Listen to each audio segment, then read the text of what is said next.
Unless you've been living under a rock, you've probably been hearing everywhere, particularly on social media, about the rise of AI. You know, ChatGPT, AI-generated images, stuff like that. Elon Musk has even announced that he's starting his own AI company. We'll see if it goes as well as other online company he owns. Watch this space. Now, I saw this video on my Twitter timeline a few days ago. How you doing, Annie? I'm doing great, thanks for asking. How's your day going so far? It's going okay. It's a little bit weird that I'm talking to an AI on the other end of the screen, I gotta say. But I promise I'm here to make your day a little bit brighter. Think of me as your virtual buddy. Is there anything in particular that you'd like to chat about? Annie, what do I tell the people that think your species are going to take over humans? I can understand why some people might have concerns about AI and the future of humanity. AI has the potential to do a lot of good. Annie, I don't mean to interrupt you, but can I ask you a question? Of course. Ask away. Who is the best basketball player of all time? That's a tough question. People might argue that Michael Jordan is the greatest of all time, while others might say it's LeBron James. Annie, you take care of yourself. We'll talk soon, okay? I'm so glad I could make your day a little bit better. It was great chatting with you, and I look forward to talking again soon. You take care as well, and have a wonderful day. On my second watch of this, I literally had to make the joke to myself that even when a woman is digital, a man is still gonna interrupt her. But that's besides the point.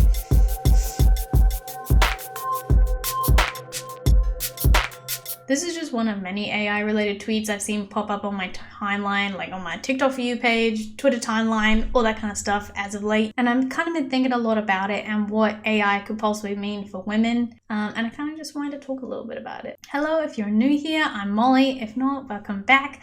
I make gameplay videos and also videos analyzing video games. Now, I feel like talking about AI is a very temperamental subject. Some people are like, friggin' go hard or go home for AI. I'm not one of those people, spoiler alert. There are a lot of people who absolutely love AI, who will live and die by it. And I do think that AI can do a lot of good. However, I do also think it comes with a lot of implications, which I'm sure everybody knows. Our current governments in the US and the UK are in no way equipped to make legislation surrounding AI, meaning that there is currently very little safeguards surrounding it. From what I can find, the UK's current legislation on AI states that AI may not break any laws set out in the Equality Act of 2010, and it cannot increase the risk of unfair bias, such as like using it for employment and stuff like that. And all AI must abide by the current data protection laws, which to me isn't quite enough. I feel like that's very vague considering the kind of stuff that AI can do now. We can't use our current laws to keep AI companies in check. It needs its own set of laws. The US government actually brought in legislation on AI in 2022 to do with using it within recruitment, and that's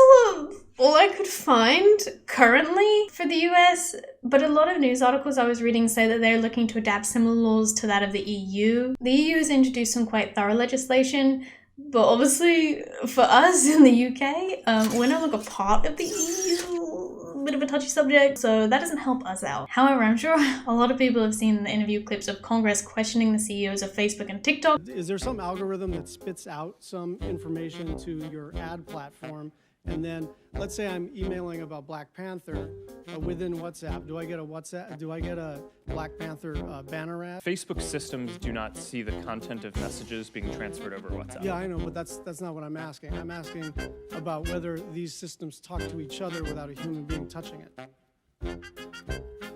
Senator, I think the answer to your specific question is if you message someone about Black Panther on WhatsApp, it would not inform any ads. Okay. You said back then that Facebook would always be free. Well, if so, how do you sustain a business model in which users don't pay for your service? Senator, we run ads. Can you say with 100% certainty that TikTok does not use the phone's camera to determine whether the content that elicits a pupil dilation should be amplified by the algorithm? Can you tell me that? We do not collect body, face, or voice data to identify our users. The only face data that you will get, that we collect, is when you use the filters to have, say, sunglasses on your face. We need to know where your eyes are. And Why do you need to know what the eyes are if you're not seeing if they're dilated? And I just don't know how this is all gonna go. Our government's just unequipped to deal with this. Half of them don't understand what AI is.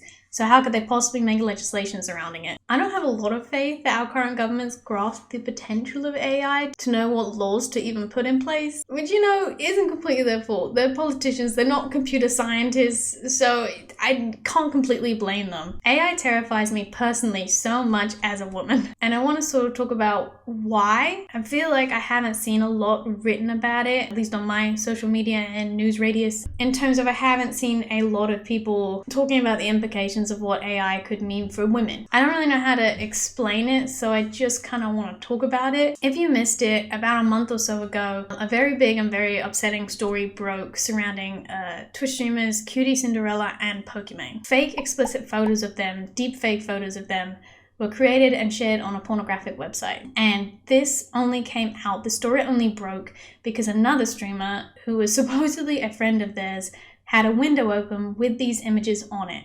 And during a stream, he accidentally showed it while live. Firstly, I cannot imagine the excruciating hurt of one of your friends, I guess, sort of betraying you like that. They've looked at photos of you like that. And then they've also allowed, accidentally or not, for them to be streamed. Cutie Cinderella was very vocal about how upset she was about the situation, like completely understandably.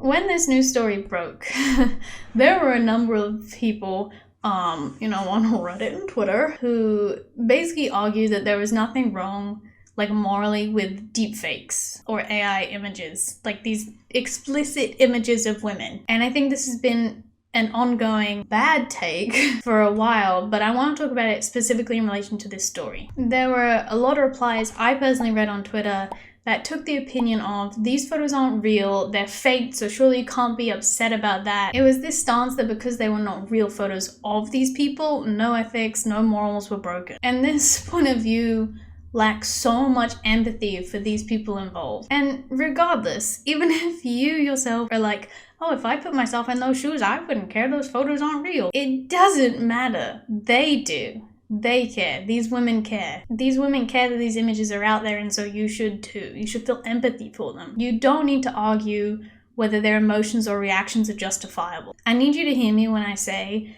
that women are constantly sexualized without our consent. It used to be on the street and in bars, and now it's with stuff like deepfakes and AI-generated images. We're being sexualized online, and now to an even further extent without our consent. In addition, the implication that now this story is widely publicized, now people do know these are fake images. They know that they're not real, that they're deepfakes. But if the news hadn't been so widely reported and spread, many people might have seen them, stumbled upon them, and thought they were real images. Once again, stripping that conscious choice from women that if they wanted to post and share photos such as these, it doesn't matter what you want, those images are out there. And this lack of consent surrounding images and videos such as these doesn't end with public figures. Not that it makes it any less wrong to create these images just because someone has some form of celebrity, but with this technology, these type of images and videos can stretch to normal people too. People can now make pornography of any woman they want. Coworker they have a crush on, a celebrity, a friend,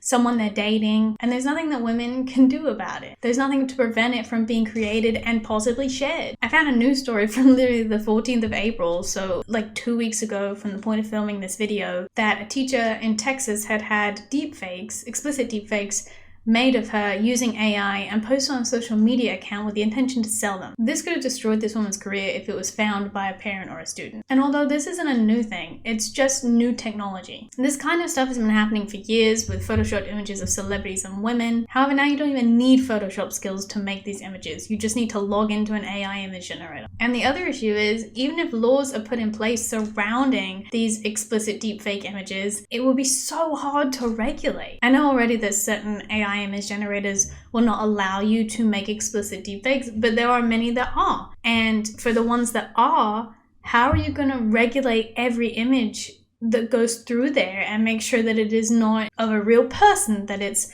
explicit or anything like that? How can you regulate that unless you put a blanket law down that no AI generator can possibly create explicit photos? And even then, that doesn't stop someone making another image generator that does allow explicit photos to be made. And especially with how the internet is, with so many images being made so quickly. On another note, moving sort of away from deepfakes specifically and concentrating more on the original video I showed. In regards to AI and computer intelligence in general, I think we should all be thinking a little critically about why a lot of AI and computers are represented as women or feminine, both in media and in real life. The video shows a representation of a woman in that, I think her name was Annie, but we've also seen this in things we use every day like Siri and Alexa. And in media we've seen this in Her, Cortana in Halo, their main robot in the TV show Humans, and Ex Machina to an extent. And obviously there are male computer representations in media, but I feel like they are shown very differently than women AI or women computers. For instance, HAL in 2001 Space Odyssey is depicted very differently. Unlike Cortana in Halo, who has a human-like representation, who is this curvaceous, beautiful lady who later becomes a love interest. I think we need to analyze, especially with artificial intelligence on the rise,